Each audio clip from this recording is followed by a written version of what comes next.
네, 반갑습니다. 오늘은 1월 7일 이제 수요일 본문인데요. 창세기 4장 1절부터 26절 본문이 굉장히 깁니다. 네. 동산 밖에서의 삶, 동산 밖에서의 삶이라는 제목으로 말씀을 나누도록 하겠습니다. 어제도 서두에 똑같은 말씀을 드렸는데 사실 여기 창세기 앞부분은 사실 한 네다섯 절씩 끊어서 해야 될 정도로 내용이 많은데 사실 그 많은 내용을 이제 어쨌든 간에 다 이렇게 자세히 살펴보지 못한 채 큐티 본문이 이렇게 길게 배정이 돼 있어서 오늘 본문을 일단 이렇게 빨리빨리 해보도록 할 텐데요. 자, 봅시다. 먼저 처음에 이렇게 시작이 되어집니다. 아담이 그의 아내 하와와 동침함에 하와가 임신하여 가인을 낳고 어제 이제 본문의 마지막에 이야기 우리가 뒷부분을 자세히 살펴보진 못했지만 그런 거였었어요. 그러니까 아담이 그 가운데에서 하와와 함께 같이 범죄하였고 하나님은 그들에게 저주를 내렸지만 저주 속에 언약이 있었었어요. 그러니까 하나님의 그 고귀한 그 성품을 우리가 그런 데서 알아볼 수 있어야 돼요. 그러니까 잘 생각을 해보세요. 하나님이 그들을 어떻게 쫓아내시죠? 그렇죠? 그리고 그 가운데서 에덴 동편에다가 불칼을 두시고 이렇게 하신다고요. 근데 동시에 쫓아내면 쫓아낸 걸로 끝나야 되는데 그들에게 가죽옷을 입히시는 게 또한 하나님이시라고요. 그러니까 우리가 어렸을 때 요즘에는 뭐 그러면 안 되겠지만 옛날에는 그 애들 말 안 들으면은 그쵸 내복만 입혀서 잘 쫓아냈거든요. 그러면 이제 애들이 그 내복만 입고 집 밖에 쫓겨나가지고 고집을 부리면 사실 더 고통스러운 사람은 사실은 나가서 쫓겨나 있는 본인이 아니라 쫓아낸 부모입니다. 사실은.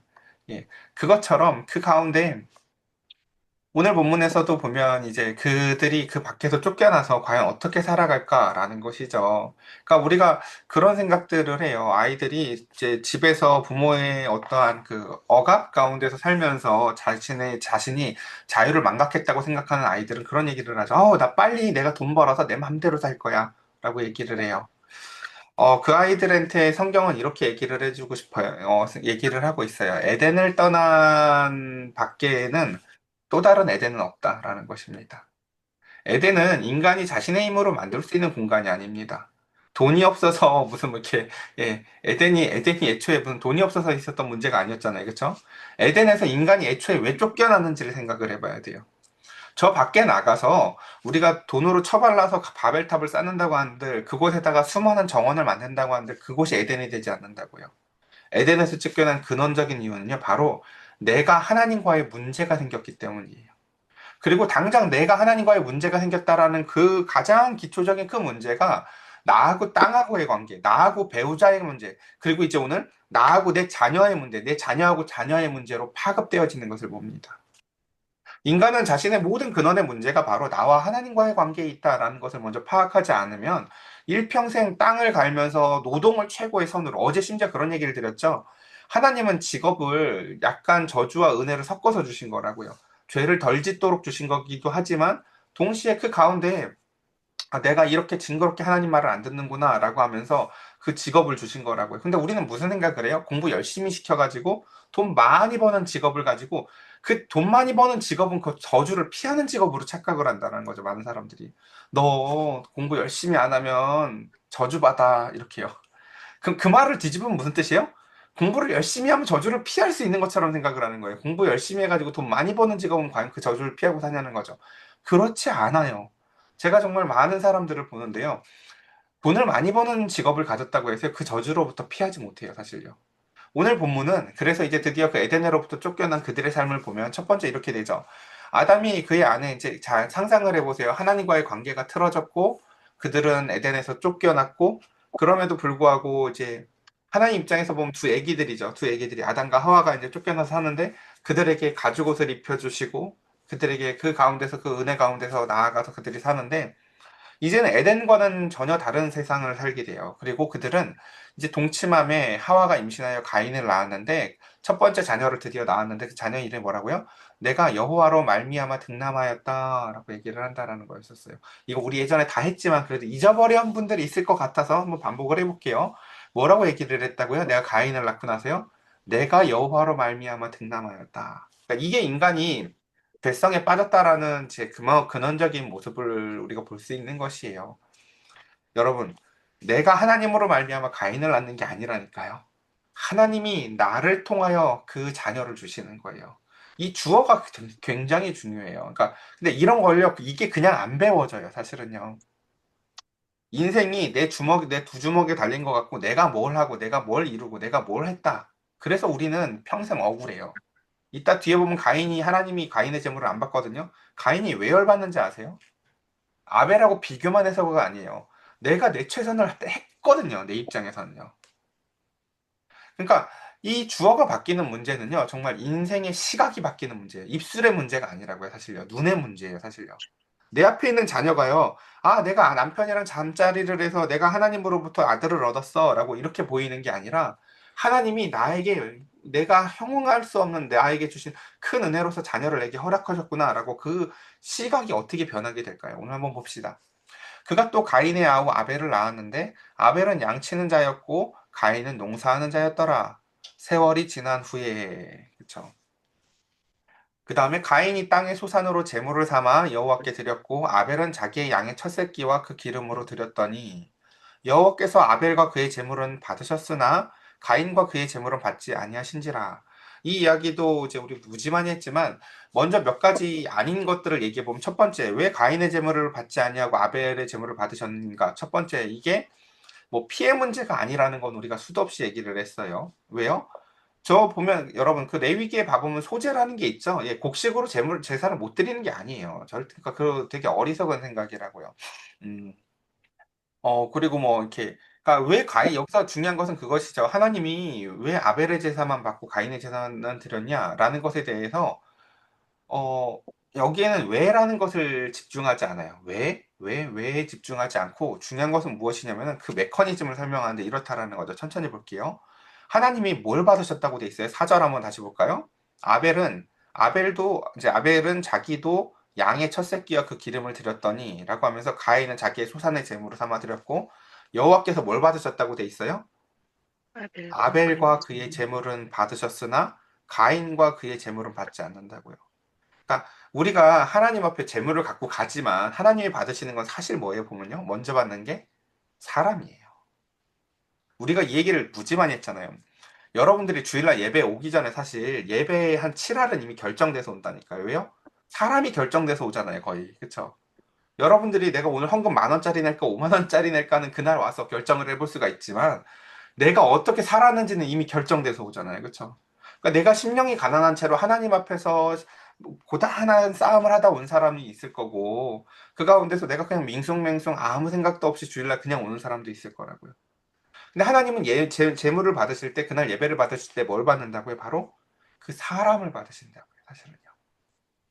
그러니까 하나님은 여기서, 그리고 받으셨다는 단어도 되게 중요한데, 받으셨다라는 단어가 히브리어 원문으로 보면 이렇게 호의를 가지고 바라보다라는 뜻이에요. 그러니까 이걸 히브리적으로 더 직역해보면 이런 뜻이에요.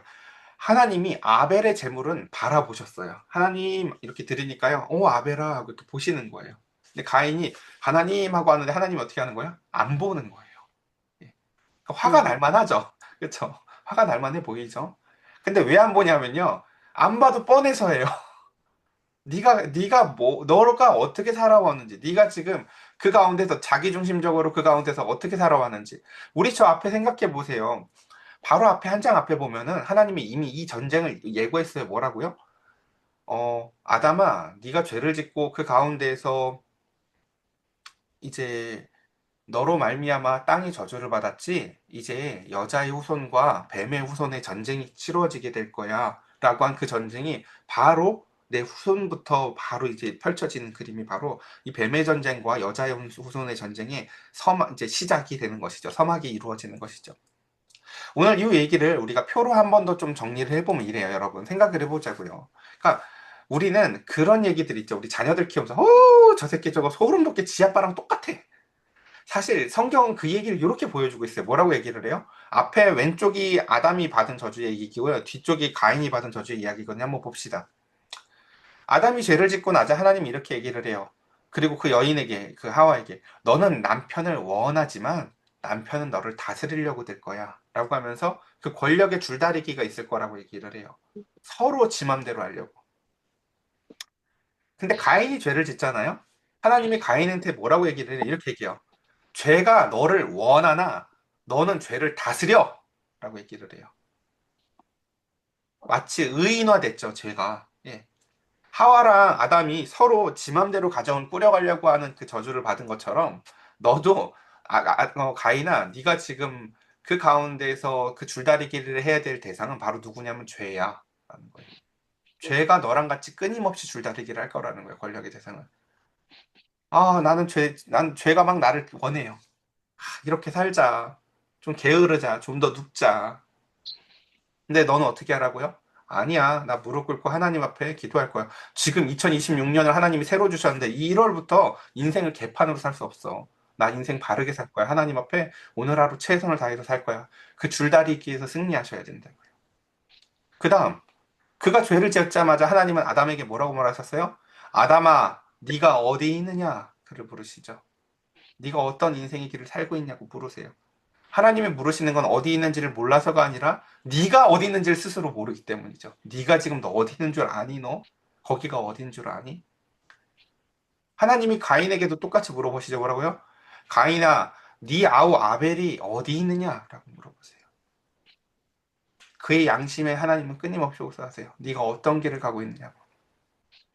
똑같죠? 저주의 내용도.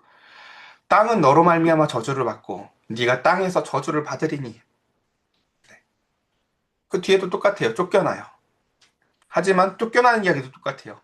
쫓겨나지만 가죽옷을 입히셨듯이 쫓겨나지만 가인에게도요. 또 그를 죽이는 자는 7배나 벌을 더하겠다. 하나님이 이상한 쫓겨나면 쫓겨나는 거지 또 보호해 주시는 건 뭘까요? 그렇죠? 그게 우리가 헤아려 볼 수 없는 하나님의 인애예요. 그러니까 이 죄의 부전자전의 모습을 보면서 우리는 그러니까 이때 느꼈을 그 아담과 하와의 감정을 좀 생각해 봐야 돼요. 그 가인이 들었던 얘기가 우리가 똑같이 하나님 옆에 들었던 얘기고 그 가운데서 가인이 받는 벌이 우리가 똑같이 받았던 벌인데 라고 하면서 사실 우리는 그것을 통해서 진짜 회개를 하게 돼요. 내가 그렇게 엉망으로 살았던 게 나 하나로 안 끝나는구나 라는 거죠.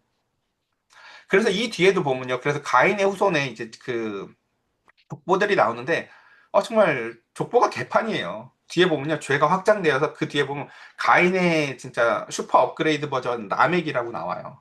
얘는 아내도 여럿 얻고 죽인 걸 자랑하고 뭐 이상한 애 있어요. 어쨌든요. 예. 그게 괜히 그런 애가 그냥 나오는 게 아니라고요. 사실은요. 바로 그 지금 죄가 너를 원하는데 너는 죄를 다스리려고 하는 그 싸움을 아예 하지를 않아서 그래요. 그냥 지가 원하는 대로. 이게 참 어려운 것 같아요, 저도요. 이게 성경에 제가 성경을 읽으면서 유일하게 답이 없다고 느끼는 문제가 하나 있는데 그게 교육이거든요. 성경에는요, 좋은 부모가 좋게 자녀를 교육하는 문제가 쉽지 않음을 보여줘요. 믿음의 조상 아브라함도 그게 안 쉬워요, 사실은요, 보면요. 근데 그럼에도 불구하고 우리는 이것을 기억하셔야 돼요. 우리가 그 줄다리기를 포기하면요, 우리의 자녀들은 정말 엉망이 될 거라는 거예요. 그러니까 그 줄다리기를 자녀들한테 해라 해라 하는 게 아니라요, 부모가 먼저 하나님 앞에 몸부림치는 것을 보여줘야 돼요. 죄가 나를 원하지만 내가 죄를 다스리는 모습을 말입니다. 자, 좀 더 이어서 보겠습니다. 여호와께서 가인에게 이르시되 네가 분하여함이 어찌 됨이며 안색이 변함은 어찌 됨이냐 네가 선을 행하면 어찌 낯을 들지 못하겠느냐 선을 행하지 아니하면 죄가 문에 엎드려져 있느니라. 이게 어려워요. 이게요. 참 제일 쉬운 건 선을 행하는 거예요. 사실 의외로요. 우리 인생에서 제일 쉬운 건요. 아이들이 어떻게 하면 게임을 끊죠? 어떻게 하면 뭐 나쁜 걸 안 먹죠? 어떻게 하면 나쁜 친구들이랑 안 어울리죠? 그냥 앉아서 할 일을 하시면 돼요. 그럼 그런 유혹들이 없는데요. 자기가 할 일을 하지 않고서는요, 그 가운데서 죄하고 싸우려면 무지 힘들어요, 사실요. 아담이요, 그냥 생명나무를 먹으면 돼요. 여러분, 생명나무를 먹는다는 게 어떤 이미지냐면요, 하나님이 허락하신 에덴에서요, 우리가 교회 예배당에 가서 그곳에서 또 기도를 해요. 하나님, 오늘의 생명나무를 주세요. 하면서 기도를 하면요, 그 가운데서 하나님이 오늘 새롭게 만나게 하는 사람이든 새로운 생각이든 하나님의 어떠한 새로운 면을 더 알게 하시는 생명나무를 주신다고요.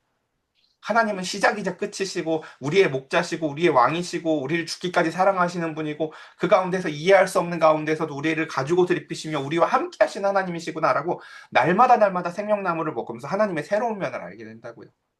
근데 그 선을 행하지 아니하면요. 그 가운데서 늘 죄가 어떻게 있다고요? 문에 엎드려 있느니라. 이거 무슨 그림 같아요? 베드로가 이걸 이렇게 묘사하죠. 우는 사자와 같이 있다. 사자 사냥하는 거 제가 여러 번 말씀드렸죠. 그렇게 강력한 사자가 그냥 막 덤벼드는 게 아니라 갈 길을 미리 파악하고 이곳저곳에 숨어 있다가 얘가 그곳에 가다가 내가 조금 무는 것 같아가도 쉽게 포기하는 것처럼 보이지만 사실 그 뒤에 또 다른 사자가 있고 또 다른 사자가 있어요. 그래서 결국 지치게 해서 물어 죽이는 게 사자가 사냥하는 방법이라고요. 그 강력한 사자도요, 지 힘으로 사냥을 하는 게 아니라요, 지략으로 사냥을 한다고요. 근데 죄를요, 그렇게 표현해 놓고 있어요. 뭐라고요? 문 앞에 엎드려져 있어서. 그러니까 여러분, 그래서 이게 중요해요. 죄 뭐 하나 이겼다고 함부로 까불면 안 돼요. 그 뒤에 또 있고 또 있어요, 사실은요. 그러니까 제가 그래서 간증을 별로 안 좋아하는 이유가 거기에 있어요, 여러분. 승리 한 번 했다고 어디 가서 막 떠들면 안 돼요. 그게 그렇게 간단하지 않다니까요, 사실요. 그러니까 그것처럼 죄가 문 앞에 엎드려져 있는 이 죄악가 누구예요? 나를 원하던 그 녀석이잖아요. 내가 다스려야 될 그 녀석이잖아요. 그쵸? 근데 죄는 너를 원하나 너는 죄를 다스릴지니라. 가인이 그의 아우 아벨에게 말하고 그들이 들에 있을 때에 라고 하면서 가인이 그의 아우 아벨을 쳐 죽이니라. 자, 여기 BHS, 그러니까 그 고대 역본 사본들 중에서는 여기에 그 말이 들어간다고 제가 자주 말씀드렸어요. 뭐라고요? 그 가인이 아벨한테 하는 말이 있어요. 뭐라고요? 들러 가자. 이 말이 여기 들어있다고요. 그러니까 이게 단순히 충동적으로 죽이는 게 아니라 아까 그 딱 그 죄가 가인한테 임해서 그 우는 사자처럼 뭐 하는 거예요? 아벨을 그냥 힘으로 죽일 수도 있지만 은밀하게 그 사자가 사냥하듯이 그를 유인해서 그를 죽이고자 하는 그 죄에 잡아먹힌 가인의 모습을 우리는 들러가자라는 말에서 알 수 있어요. 그리고 그래서 제가 이 농담 자주 한다고 했죠. 이렇게 뭐야 성경 공부 잘 안 하고 옛날에 그쵸? 말 징그럽게 안 듣는 애들한테 제가 제일 자주 용담했던 농담이 바로 이거예요. 아유, 얘, 이 녀석아, 들러 가자. 제가 이게 되게 자주 쓰던 농담이에요. 그러니까 제가 이런 말씀은, 목사님이 많이 화났구나, 이렇게 이해하시면 됩니다. 예, 어쨌든. 그래서 여호와께서 가인에게 이르시되, 네 아우 아벨이 어디 있느냐? 그가 이르되, 내가 알지 못하나이다. 내가 내 아우를 지키는 자니까. 정신없는 소리라고 말씀을 드렸죠. 하나님은요, 그가 당연히 아우를 지키는 자예요. 근데 어디 있느냐라는 것에 대해서 그러니까 이 질문이 하나님은 플랜 B, 우리 혜영 집사님 전에 예전에 말씀드렸던 것처럼 하나님의 플랜 B, 플랜 C라니까요. 죄를 왜 안 막았냐라고 하지만요. 하나님은 그에게 자유를 주셨고 선을 행할 기회를 주셨고 그가 죄를 졌을 때 또 플랜 B로서 그에게 또다시 물어보시잖아요. 너 어디 있냐고 말이에요. 그렇죠? 근데 그가 내가 그 길을 또 벗어나죠. 그다음 이르시되 네가 무엇을 하였느냐? 네 아우의 핏소리가 땅에서부터 내게 호소하느니라. 우리는 이해할 수 없지만 온 우주와 만물은요 하나님께 연결되어져 있어요. 땅은요 하나님에게 호소해요. 뭐라고요? 여기 억울한 자의 피가 아무리 숙여서 숨어서 들러가자라고 해서 속여서 여기서 죽었어도요. 그러니까 자 우리 이 앞에 보면은 여인의 후손과 뱀의 후손의 전쟁이 시작될 거라고 했죠. 근데 문제는 지금 첫 번째 전쟁의 모습이 어때요? 뱀의 후손이 꼭 이기는 것 같죠. 뱀의 후손이 여인의 후손을 꼬드겨서 그를 몰래 죽이는데 성공해요. 적어도 표면적으로는. 그리고 그 가운데서 땅이 그의 입을 벌려 내 손으로부터 내 아우의 피를 받았은즉 내가 땅에서 저주를 받으리니 네가 밭을 갈아도 땅이 다시는 그 효력을 내게 주지 아니할 것이요 너는 땅에서 피하여 유리하는 자가 되리라 라고 얘기하며 하나님은 그 가인의 양심에 죄의 징벌을 내리십니다. 시간이 많이 갔네요. 그러자 가인이 여호와께 아뢰되 뇌의 죄벌이 지기가 너무 무거우니이다. 그러니까 여기에 우리의 이제 가장 근원적인 문제가 있어요. 저도요, 상담하면서, 이 사람을 포기할까 싶을 때가 항상 이럴 때예요. 지가 사람을 죽이고, 지가 타인에게 입힌 고통에 대해선 감각이 없으면서, 자기가 치는 벌이 무겁대요, 자꾸. 그거 너무 심한 거 아니에요?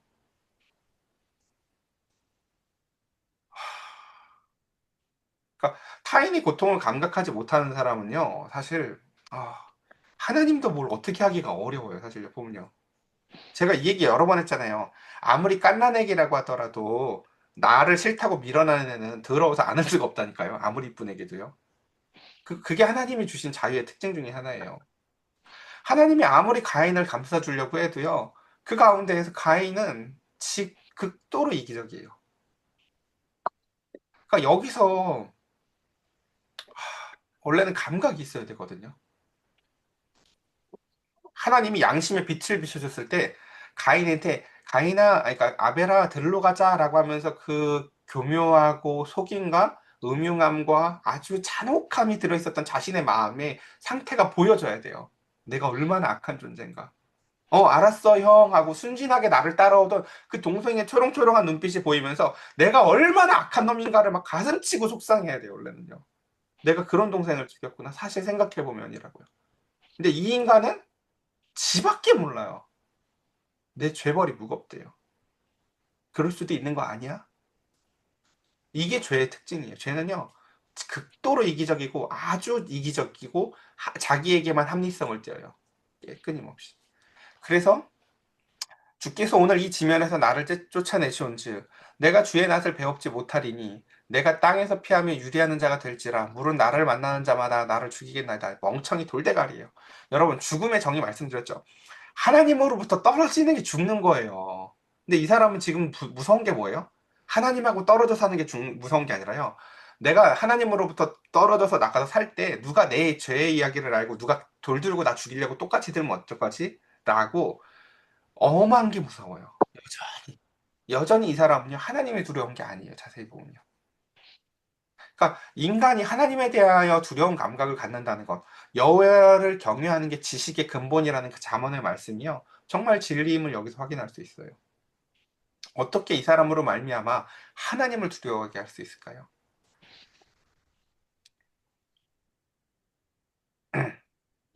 여러분 한번 자녀를 혼내는 걸로 다시 비유를 해볼까요? 우리 자녀들이 말을 징그럽게 안 들고 나쁜 짓을 해가지고 내복만 입고 내쫓았어요. 네? 그러면서도 또 그러면 안 될 것 같으니까 패딩을 하나는 뭐 입혔어요. 이 새끼 또 밖에서 추워서 감기 걸리면 안 되니까. 내쫓으면서도. 그럼 이 자녀가 원래 해야 되는 건 뭐예요? 내가 아까 얼마나 나쁜 짓을 했는지, 부모가 나 때문에 지금 얼마나 속상할지, 뭐 이런 감각들이 생겨야 되는데, 내가 잘못한 게 생각해야 되는데, 이거 아동학대 아니에요? 이건 너무 심한 거 아니에요? 자기가 뭘 잘못했는지에 대한 감각은 없고 지금 자기에게 벌을 내리는, 예. 아니면 아예 그 밖에 나가서 냉장고를 뒤져 예를 들면 이왕 나갈 거 제대로 챙겨서 나가자. 우리 저 밖에서 좀 제대로 살아보게. 잘 됐다. 이게 진짜 벌이 뭔지를 모르는 거죠. 자기가 하나님으로부터 떠나서 밖으로 나간다는 게 이게 하나님만 속 터지는 거예요. 여러분 안 그래요? 쫓아낸 부모만 속 터지잖아요. 사실은요. 밖이 얼마나 위험한지 부모만 알잖아요. 자녀는 모르잖아요. 그것처럼 그 가운데 보면은 15절 여호와께서 그에게 이르시되 그렇지 아니하다 가인을 죽이는 자는 벌을 7배나 받으리라. 이게 하나님의 우리가 이해할 수 없는 인애라는 거죠. 아담한테 가죽옷을 지어 입히셨듯이 아담은 그나마 좀 이해가 되죠. 초범이잖아요. 그렇죠? 근데 가인은 이해가 정말 안 되는 게 우리 입장에서는요. 자기가 죽인 아벨에 대해서 극률한 마음을 갖지도 않고 여전히 극도로 이기적인 저 인간한테조차도 하나님은 또 인애를 베푸신다는 거예요. 그렇죠? 뭐라고요? 그렇지 아니하다 가인을 죽이는 자는 벌을 7배나 받으리라 라고 하면 하나님이 그를 보호해 주실 것이라고 약속해 주세요. 어, 그러니까 원수를 사랑하라고 할 만해요, 안 해요, 하나님이? 그쵸? 할 만해요. 그게 하나님의 성품이라서 그러세요.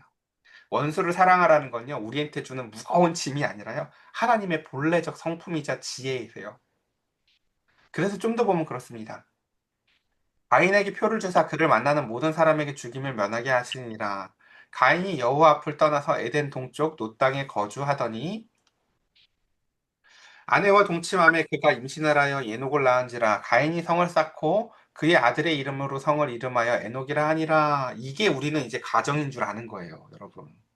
하나님을 떠나서 내가 내 힘으로 성을 쌓고 아무리 행복하게 살려고 해봐요, 여러분. 아까 제가 뭐라고 했죠? 그건 절대 에덴이 되지 못한다고요. 여러분 가정이 에덴이 될 때는 언제인 줄 아세요? 사랑하는 사람이랑 지들둘이 좋아가지고 결혼하고 지지고 볶을 때가 아니라 내가 사랑하는 사람인 줄 알았는데 나랑 다름을 알고 싸우기도 하고 지지고 볶아도 그 가운데서 하나님이 주인 되심을 알고 그 가운데서 하나님이 주시는 자녀와 함께 같이 살아가면서 나의 죄됨을 깨닫고 근데 하나님이 주신 이 자녀를 통해서 나를 만들어 나가신 하나님을 바라보며 하나님의 이 가정이 하나님만이 이 가정을 에덴으로 만들 수 있다는 그 주권을 이해하는 거예요. 가정을 에덴으로 만드는 주권은요, 엄마 아빠한테 달려있지 않아요. 하나님한테 달려있어요. 하나님의 손에 우리가 놓여져 있을 때에만이 진짜 아빠로서의 표정이 나오고, 진짜 엄마로서의 온유함이 나오고, 진짜 자녀가 바르게 자라나가요. 그래서 에녹이 이랏을 낳고 이랏은 무야엘을 낳고 무야엘은 무드사엘을 낳고 무드사엘은 라멕을 낳았더라 라고 하며 라멕이 두 아내를 맞이하였더니 라고 하면서 일부 다처제의 첫 번째 케이스가 바로 라멕입니다. 그래서 보면 하나의 이름은 아다요 하나의 이름은 실라였더라. 아다는 야발을 낳았으니 그의 장막에 거주하며 가축을 치는 자의 조상이 되었고 그의 이름은 유발이니 그는 수금과 퉁소를 잡는 모든 자의 조상이 되었으며 실라는 두발 가인을 낳았으니 그는 구리와 새로 여러 가지 기구를 만드는 자요 두발 가인의 누이는 나아마였더라 라고 하며 하나님 대신 재미있는 다른 것들 문화들을 개발하며 살아나가는 것을 우리는 봅니다. 하나님이 없어도 살만해요 안 살만해요? 인간은 그 문화라는 이름으로 재미있는 게 많아요 인생에는요 그래도. 근데 문제는 뭐예요? 거기가 그런다고 에덴이 되지 않는다라는 거죠. 우리는 그 재미를 하나님을 대체하는 요소로 좋아해요. 인생이 재미만 있으면 되는 줄 알아요. 재미는 생명이 아니에요. 제가 제일 징그럽게 싫은 말이 재미없어라는 말이거든요. 아주 그냥 입을 찢어버리고 싶어요. 요즘 것들은 맨날 재미를 찾아요. 뭘 해야 재밌을까? 인생의 사명, 인생의 목적이 재미인 줄 알아요. 아니에요. 인생의 목적은 재미가 아니라요. 사실은 의미예요. 뭐 재미만 있다가 뭘 할 건데요. 정말 참된 의미가 무엇인지를 생각해보고 그래서 보면 23절에 봅시다. 라멕이 이렇게 얘기를 해요. 라멕이 아내들에게 이르되 라고 하면서 이제 가인의 업그레이드 버전 라멕은요. 아주 그냥 어깨에 뽕을 가득 채운 채로 자기의 의로 가득 차서 이렇게 얘기해요. 아다여 실라여 내 목소리를 들으라. 라멕의 아내들이여 내 말을 들으라. 술 먹고 말하는 것 같지 않아요 여러분? 어디서 술 먹고 들어와가지고 그쵸? 나의 상처로 말미암아 야 누가 나를 이렇게 했는데 내가 이렇게 죽여버렸잖아. 나의 상함으로 말미암아 내가 그 어린애 소년도 죽였잖아. 이걸 자랑이라고 한다고요, 여러분. 어. 우리 예를 들어서 운전하다가 조금 욱하면은 그쵸? 차에서 딱 내려가지고 막 멋지게 폭력을 행들으면서 어디 나한테 함부로 덤벼하면서 남을 확 제압하고 싶은 욕구들이 혹시 없으세요? 특히 남자들 그런 거 많거든요. 차 빼! 막 이러면서 그쵸? 딱 나가가지고 내 등치로 제압하고 그쵸? 그게 사실 얼마나 어리석은 건지 몰라요, 그게 그쵸? 그럼 내가 차 빼하고 나갔는데 나보다 더 큰 사람 나오면 그때는 어떻게 할 건데, 그쵸? 그러니까 아무것도 아닌 것들을 가지고. 근데 그러면서 이렇게 얘기를 하죠. 그는요, 결정적으로 이렇게 가인을 위하여서는 벌이 7배일진데 라멕을 위하여서는 벌이 77배일이라 라고 하면서요. 하나님에 대하여 철저히 무시하는, 그쵸? 이런 것들을 봅니다. 그러니까 마치 하나님이 실수한 것 같지 않으세요? 아까 이거 가인을 위하여서는 벌이 7배일진데 이거 뭐였어요, 여러분? 아까? 하나님 내 죄가 너무 무거워요 하니까 하나님이 그에게 은혜로 주셨던 거잖아요. 근데 그 은혜로 주신 그 은혜를 저들과 저희 후손들은 어떻게 사용해 먹어요? 조롱거리로 사 먹어요. 아유, 하나님이 보호해 주시는 거지, 뭐.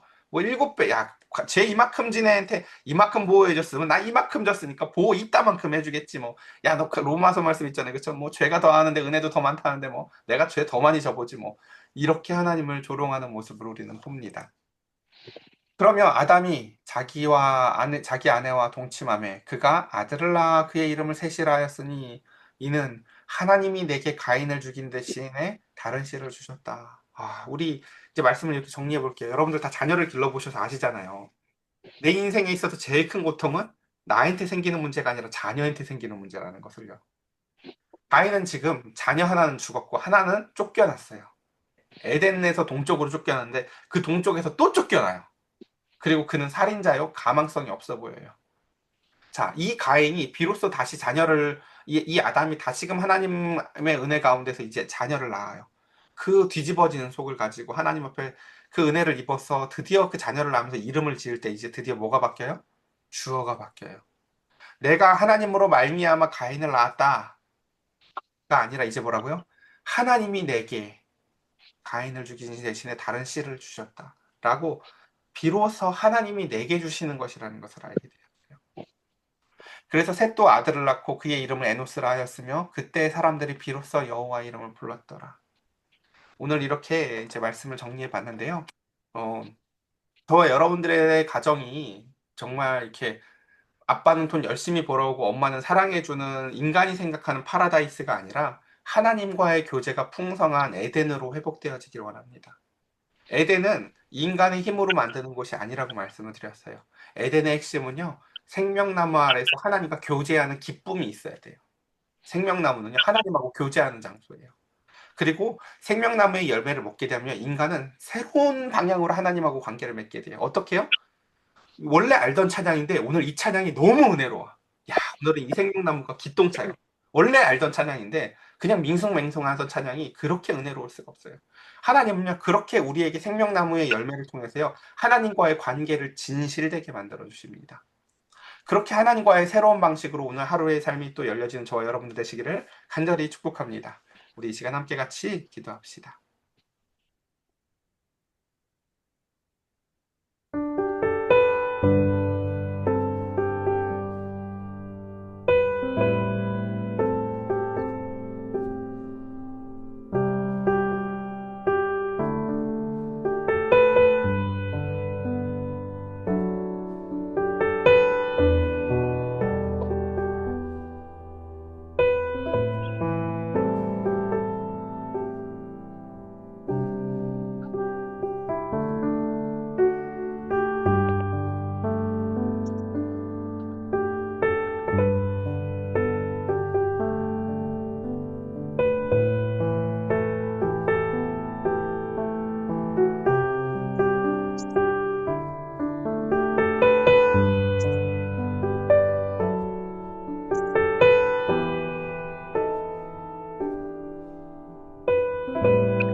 제가 기도드리겠습니다. 하나님, 그 아담을 묵상해 봅니다. 가인에게 죄를 내리시고 벌을 내리실 때 내가 들었었던 똑같은 말들을 가인이 듣는 것을 봅니다. 네가 어디에 있느냐? 네 아우의 피가 땅에서 소리치는도다. 그 부모가 자신의 죄와의 싸움에서 온전치 못하였으므로 말미암아 그 아들이 또다시 그렇게 죄 가운데서 패배하는 모습을 바라보며 찢어지는 가슴을 가지고 또한 형제들끼리의 다툼을 바라보며 그 형제를 잃어버리고 비로소 다시금 주어진 그 은혜 가운데 그 자녀의 이름을 하나님의 우리에게 새로운 씨를 주셨다. 이 이름을 짓는 것과 같이. 하나님, 우리는 내가 내 힘으로 에덴 동산을 지을 줄 압니다. 돈만 있었으면 하며 그 에덴이 돈으로 지어지는 세상인 줄 압니다. 그러나 집은 돈으로 살 수 있을지언정 하나님이 창조하신 가정은 결코 돈으로 살 수 없음을 주께서 우리에게 가르쳐 주시듯이 우리의 가정이 새로운 에덴으로 회복되어지기를 원합니다. 에덴 동쪽 땅에 흩뿌려진 수많은 나뭇가지와 같이 각자 자기의 인생을 살아갈 때 우리 주 예수 그리스도께서 이 땅에 내가 포도나무요 너희는 가지니 라고 말씀하시며 주님께 붙으라고 말씀하십니다.